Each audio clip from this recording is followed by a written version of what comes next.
नमस्कार दोस्तों।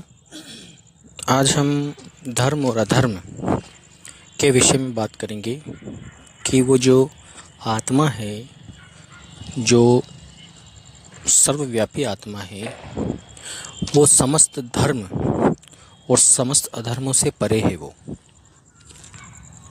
कई लोग कहते हैं कि जो मुक्ति है वो आपको हिंदू धर्म से मिलेगी, और कई लोग कहते हैं कि मुक्ति हिंदू धर्म में नहीं मिलती। आपको जो भगवान है, भगवान का मतलब ही मुक्ति होती है। अगर आपको कोई भगवान कहकर, अल्लाह कहकर कुछ भी कहे, हम अल्लाह और भगवान के पास क्यों जाना चाहते हैं? ताकि हम फ्री हो जाएं, सभी दुखों से फ्री हो जाएं, हमको संतुलन मिले, हमको किसी तरह की कोई परेशानी ना आए, और दोबारा जो इस जंजाल में हम हैं, उस जंजाल में कभी दोबारा हमारा आना ना हो। तो हर धर्म यही बात कहता है कि मुस्लिम धर्म अच्छा है, सिख धर्म अच्छा है, ईसाई धर्म अच्छा है। इन धर्मों के ग्रंथों को पढ़िए, आप समस्त ग्रंथों को पढ़िए। मैं 4 धर्म की ही बात नहीं कर रहा हूँ, इतने सारे धर्म हैं, अनगिनत धर्म हैं। इतने छोटे छोटे धर्म भी बने हुए हैं जो ग्लोबल लेवल पर नहीं हैं, जो क्षेत्रीय लेवल पर हैं, और वो भी धर्म बन गए हैं। जैसे हम छोटे मोटे पंथों की बात करें तो वो भी धर्म ही मान के चलिए आप। जैसे अपने भारत में जैन पंथ था, धर्म बन गया। कबीर पंथ था, अब ये धर्म बन गया। तो दादू पंथ है, वो भी धर्म ही है। पारसी है, वो भी धर्म है। छोटे छोटे गोरख पंथ है, वो भी गोरख धर्म ही मान के चलो। उसका भी एक पर्टिकुलर रेडियस बन गई है कि केवल वो गोरख को ही मानते हैं। तो इस तरह से धर्म अनगिनत हैं। बस उनको सही मायने में किसी को पंथ कह दिया जाता है, किसी को रिलीजन कह दिया जाता है, लेकिन उनको धर्म ही कहा जा सकता है। तो उन सब ग्रंथों में उन धर्म के ग्रंथों को पढ़िएगा आप। वो सारे धर्म के ग्रंथ अगर सही तरीके से विवेक लगाकर आप उनकी बातों को जानोगे तो आपको ये पता चलेगा कि सारे के सारे धर्म आपको अमुक्ति बंधन की ओर ही ले जा रहे हैं। आपको गुलाम बनाने का ही उनका प्रयास है। ये जो गुलामी है, ये अनंतों युगों से चली आ रही है। इससे कोई बिरले परखनहार ही पार हो पाते हैं, और ये समस्त धर्मों से हमेशा परे होता है। और जिसको ये ज्ञान होता है, वो ये ज्ञान जो आत्म ज्ञान है, वो बहुतों को होता है। अब उनकी मर्जी है वो बताएं या ना बताएं। लेकिन जहाँ तक धर्म की बात है, सारे धर्म आपको बंधन की ओर ही ले जाते हैं। इसलिए धर्म का तो आध्यात्म का मतलब होता है आत्मा से कोई संबंध ही नहीं है। धर्म इससे कोसों दूर है, आत्मा से धर्म कोसों दूर है। और अगर आप धर्म की बात करते हैं तो आप जिस भी धर्म में हो, अभी कुछ धर्म तो आपको जन्मजात आपके ऊपर लाद दिए जाते हैं। जैसे अगर आप हिंदू धर्म में पैदा हुए तो आप हिंदू धर्म के हो गए। आपने कभी स्वीकारा नहीं, आपको तो पता भी नहीं कि मैं हिंदू धर्म का ही बन चुका हूँ। आप जब समझने लगते हो तो आपके मानसिकता में ये बात बहुत ही सुदृढ़ तरीके से बैठा दी जाती है कि आप हिंदू हो। और यही हाल मुस्लिमों के साथ होता है, और यही हाल क्रिश्चियन के साथ होता है। और समस्त जितने भी, जैसे कबीर पंथ में कोई जन्मेगा तो वो कबीर पंथी कहलाएगा। तो ये समस्त धर्मों में ऐसा हो रहा है। अब मैं एक घटना का जिक्र करता हूँ कि मानिए कि आप मुस्लिम हो और हिंदू तलवार लेकर आपके पास आते हैं। और आप आत्मसाधक हो। मुस्लिम जानबूझकर आपको तमगा दिया गया है जब आप पैदा हुए हो।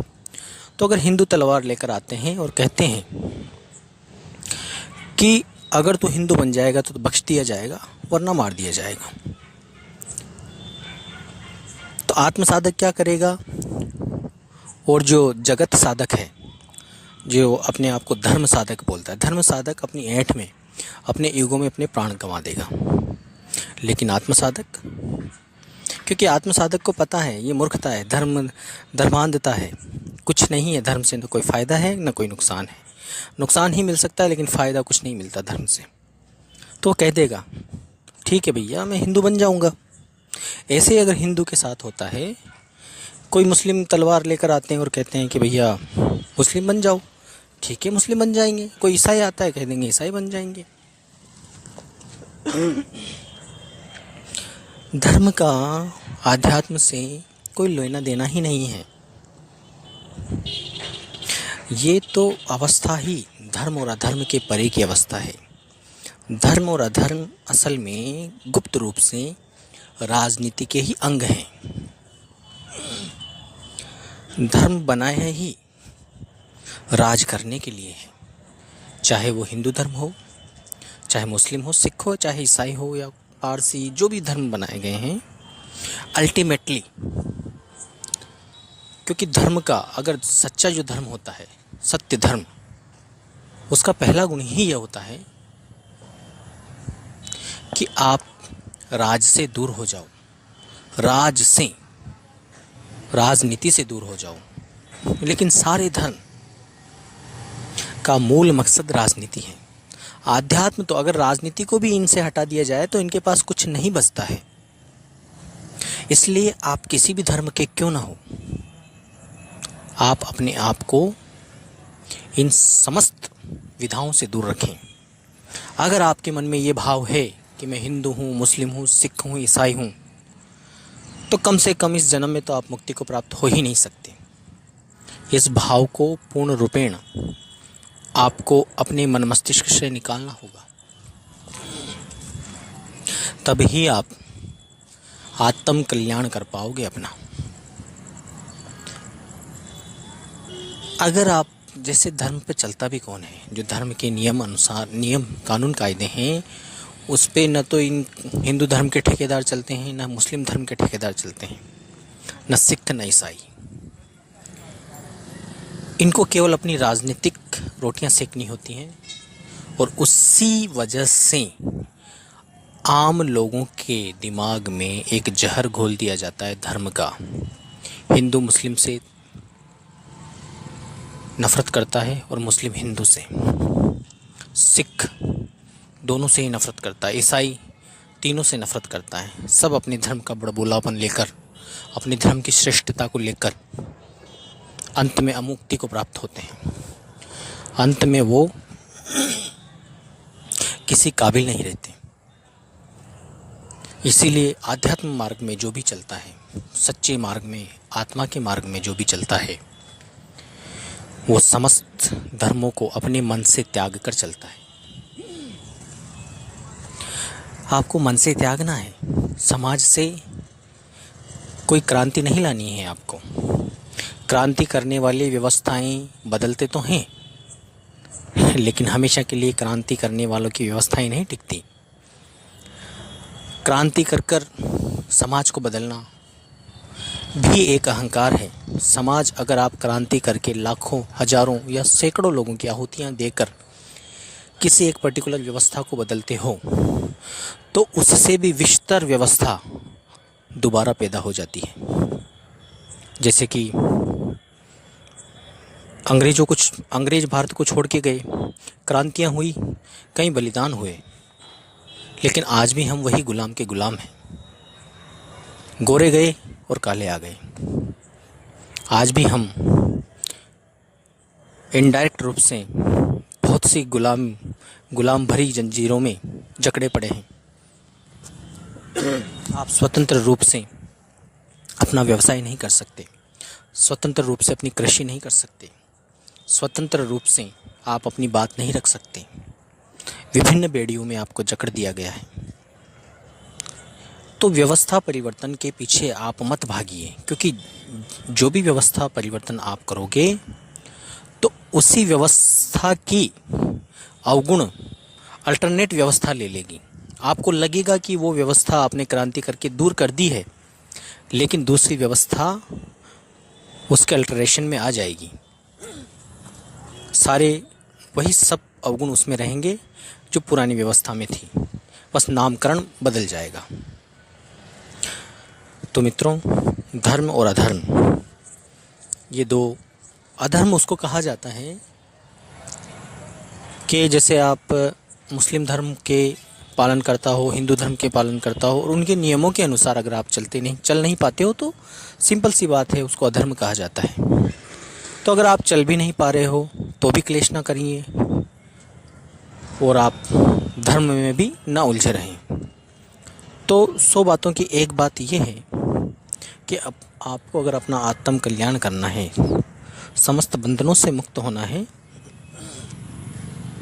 तो इस धर्म और अधर्म को अपने मन से, अपने हर एक जहाँ पर ये जड़ जमा चुका है आपके अंतःकरण में, वहाँ से निकालना होगा।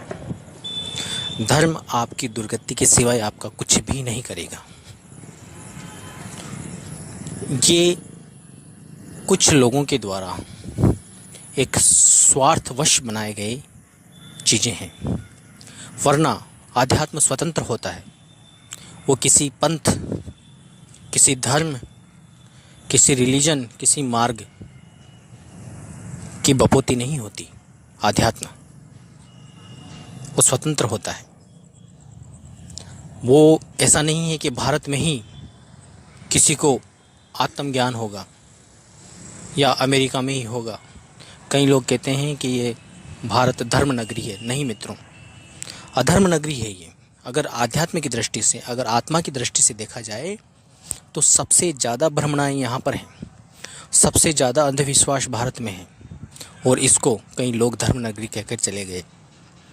यहाँ पर आत्मज्ञान प्राप्त करना बड़ा जटिल है, क्योंकि आप विज्ञान से बहुत दूर कर दिए जाते हो। आपको अंधकार में ढकेल दिया जाता है विभिन्न मान्यताओं के द्वारा। लेकिन जैसे ही आप आत्मज्ञान की तरफ अग्रसर होते हो, ये समस्त बाउंड्रियों से परे है आत्मज्ञान। आपको अमेरिका में हो सकता है, फ्रांस में हो सकता है, जर्मनी में हो सकता है, पाकिस्तान में हो सकता है, बांग्लादेश में हो सकता है, दुबई में हो सकता है। न ये देश की सीमाएं को देखता है, न ही आपके धर्म की सीमा को देखता है, न आपके लिंग की सीमा को देखता है कि आप पुरुष हो, ट्रांसजेंडर हो या स्त्री हो या LGBT हो, क्यों हो, कुछ भी हो आप, ये इन सीमाओं को नहीं देखता है। कुछ लोग कहते हैं कि मुक्ति केवल पुरुष की होती है, कुछ लोग कहते हैं केवल स्त्री पुरुष की हो सकती है, हिजड़ों की मुक्ति नहीं हो सकती, क्योंकि उनके धर्म यही बोलते हैं सबकी मुक्ति हो सकती है। जितने भी मनुष्य देह में यहाँ पर है, उसकी सबकी मुक्ति हो सकती है अगर वो आत्मज्ञान की तरफ अग्रसर हो जाए। आपको समस्त बाउंड्रियों को, समस्त बाधाओं को अपने जीवन से निकालना होगा, तभी आप मुक्ति के लिए पात्र हो पाओगे। और उसके लिए आपको किसी आत्मज्ञानी को ढूंढने की भी जरूरत नहीं है। बस आप अपनी बाउंड्रियों को खत्म करते चले जाओ, अंत में वही बचेगा। और जब वो बचेगा, जो भी बंधन लगे उसको नकार दो। अंत में आप देखोगे कि वहीं जहाँ आत्मा है, जहाँ वो मुक्ति है, वहीं जाकर खड़े हो जाओगे। और वो है कहाँ? हम हमारे नज़दीक से नज़दीक में है वो। हमको कहीं जाना नहीं है, बस जहाँ हो वहाँ से सारे बंधनों को तोड़ते चले जाओ। आपको किसी के सामने हाथ फैलाने की ज़रूरत नहीं है। आपको केवल अपने सामने हाथ फैलाने की ज़रूरत है। आप पात्र बनो। आप जैसे ही पात्र बनोगे, अपने आप आत्मा की कृपा होगी आपके ऊपर। चाहे वो किसी आत्मज्ञानी से हो या अपने आप प्रकृति से हो, आप पर कृपा हो जाएगी। सर्वप्रथम ये विभिन्न जंजालों से अपने आप को दुख देना बंद करिए। जैसे ही आप विभिन्न जंजालों से अपने आप को दुख देना बंद करोगे, आप तुरंत पाओगे कि आप उसके नज़दीक जा रहे हो। दोस्तों, संसार में जितनी भी पावर्स हैं, चाहे राजनीति पावर हो, चाहे पैसों की पावर हो, कुछ भी हो, सब निरर्थक है। सब आपकी खुशियों को सुखा देती हैं, छीन लेती हैं आपसे। मैंने ऐसे बहुत लोग देखे हैं जो अपने जीवन में पावर के पीछे भागते हैं कि मेरी उस एमएलए से जानकारी हो जाए, उस एमपी से हो जाए, उस मुख्यमंत्री से हो जाए। आप जितना पावर के पीछे भागोगे, आपकी ज़िंदगी उतनी ही जटिल होती चली जाएगी। क्योंकि जैसे ही आपके पास एक पावर आएगा, आप उसका दुरुपयोग करना शुरू करोगे। अरे मेरा तो एमपी जानकार है, मेरा तो आईपीएस जानकार है। अगर जानकार है आपका, तो आप 2 गलतियां ज़्यादा करोगे और किसी दिन ऐसे फंसोगे कि ना आपका आईपीएस काम आएगा, ना आपका सीएम, ना पीएम, ना कोई कलेक्टर काम आएगा आपके। आप स्वयं अपने काम नहीं आ पाओगे। और उदाहरण देने के लिए कोई कमी नहीं है। ऐसे ऐसे बाबाओं को देखो जिनके यहाँ कैबिनेट नतमस्तक किया करती थी, उनको कोई नहीं बचा पाया। जब समय बुरा आता है तो आपकी पावर काम नहीं आती। इसलिए सहज रहें, सुखी रहें, पावर के पीछे ना भागें, पैसों के पीछे ना भागें। पैसा उतना ही आवश्यक है जितनी आपकी आवश्यकताएं हैं। और वो पैसा केवल आप 8 से 10 घंटे नित्य काम करो अपने जीवन का, अपनी जीवनी चलाने के लिए, वो पैसा आएगा आपके पास। लेकिन सहज होकर करें, अपने आप को ज़्यादा दुख ना दें। हर कार्य सहजता से ही करें और अंत में आप पाओगे कि आप उस स्वतंत्र तत्व, उस परम मुक्त तत्व के नज़दीक जा रहे हो। और एक बार आपकी जब यात्रा शुरू हो गई उस तत्व के लिए, वो नितत्व है, तत्व समझाने के लिए कहना पड़ता है। जब उस परम मुक्त नितत्व के लिए जब आपकी यात्रा शुरू हो जाती है, फिर उस यात्रा को कोई नहीं रोक सकता, किसी भी जन्म में नहीं रोक सकता। आप मुक्त होकर ही रहोगे। ये इस यात्रा की सबसे बड़ी खासियत है।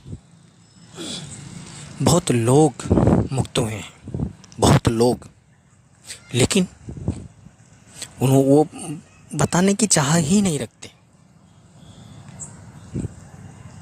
बिना बताए निकल लेते हैं। वो अपनी सहजता, परम सहजता को नहीं तोड़ना चाहते, और वो परम आनंद से भी परे, अनंत आनंद में, स्थिर आनंद में। आनंद केवल शब्द प्रयोग करना पड़ रहा है, बाकी आनंद से तो अति परे है वो तत्व, वो नितत्व। आप अपनी समस्त सीमाओं को तोड़ें, और जैसे ही आप समस्त सीमाओं, धर्म अधर्म, ज्ञान अज्ञान, कोई वाणियों को मत रटिए, किसी श्लोक को मत याद करिए। ये तो बड़े बाधक बन जाएंगे वरना आपके। किसी केवल स्पिरिचुअलिटी के लिए, आध्यात्म के लिए किसी संत की कोई पुस्तक मत पढ़िए। आप अपने आप को पढ़िए।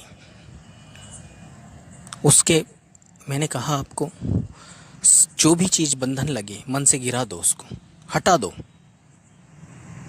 बस फिर देखिएगा आप, आपके जीवन में उस आत्म तत्व की ऐसी कृपा होगी कि आपको वो अपने नज़दीक खींच लेगी। आप 1 कदम चलोगे तो वो 10 लाख कदम आपके पास आएगी। ये इस नितत्व की महिमा है। इसकी महिमा शब्दों में ज़्यादा बयां नहीं की जा सकती, लेकिन मैं फिर कह रहा हूँ कि स्वार्थवश कभी भी किसी के सामने हाथ मत फैलाइए। ये आपकी संपत्ति है, मिली हुई है आपको, बस आपको पहचानना है, जानना है। मन जान जाएगा, उस दिन मन को गिरना पड़ेगा, और मन के गिरते ही समस्त मनों को गिरना पड़ेगा, और मन के गिरते ही वही बचेगा जो है, जो मिला हुआ है।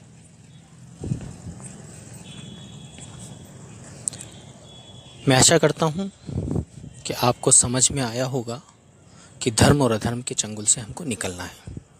धन्यवाद।